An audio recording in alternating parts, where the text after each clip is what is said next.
Hi, alright, so we're going to start off with an introduction to the Dagger Striper 1/4 inch. This one in particular is by Princeton Velvet Touch, which is my particular favorite. So, to do fur, first of all, notice the shape of the brush.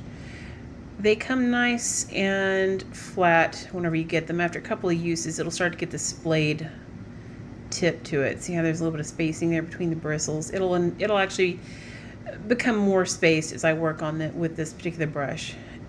So as you can see, there's a little bit of paint already on there. I usually just get the tiniest touch of liquid, like itty bitty amount, like you can barely see it on there if my camera will focus. And from there I just mix it, sorry it's hard to get this focused, I just mix it directly into the paint and do it on either side, a little bit on the tip. What I do whenever I paint, in order to get this angle where you can see it here, is I use just the tip.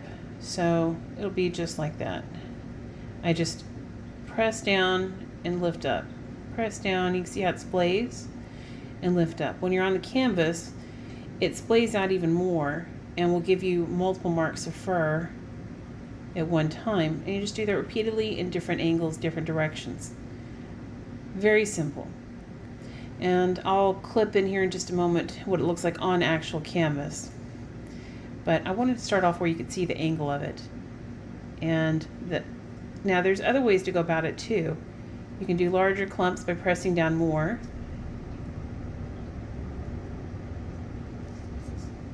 Or you can use the very tip and get even more splay and do shorter brush strokes.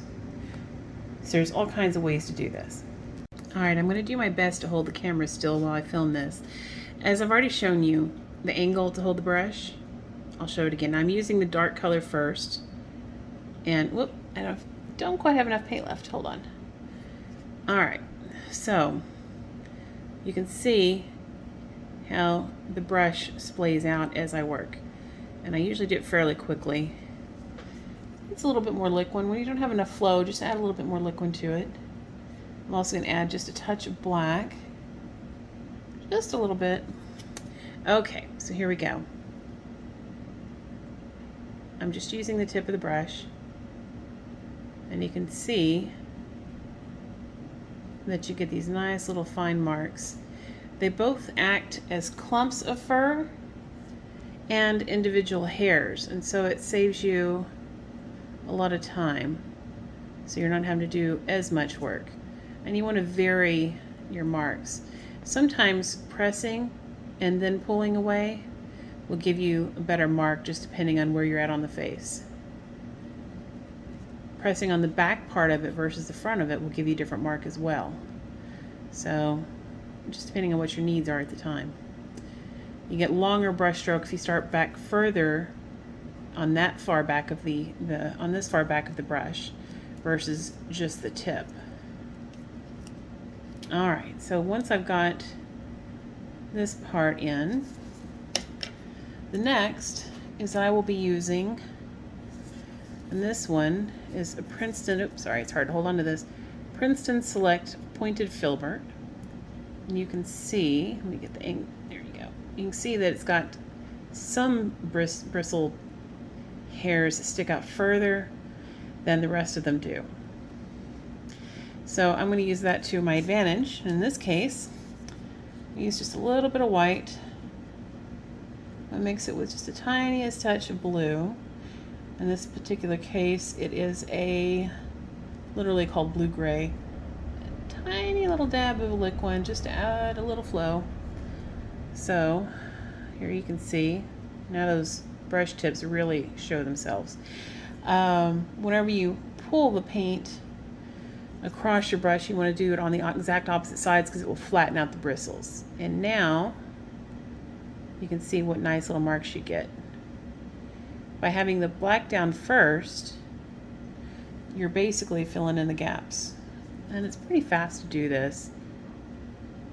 I may not make it look very fast at the moment, but that's because I'm trying to hold the camera too. But I'm also using a combination of the underpainting being present along with the black marks being in there first, and then coming in with the white. You don't have enough. If you get too much of a rough look like right there, just add a little bit more liquid to it. Not much. You just need a very small amount. And just get you some varied short, long, angled, straight. Just get some variation in there. And that's how you get the fur. When you back out, it looks more natural. For the longer hairs, like over here, what I did was I just simply used the angled brush I already showed you, the dagger stripper, and I just use multiple different colors and just apply them one after the other. I don't even wipe the brush off. I just do it until the brush is basically empty. So just like this. I'm using the whole edge just repeatedly. When it gets too rough, add a little bit of liquid. There we go.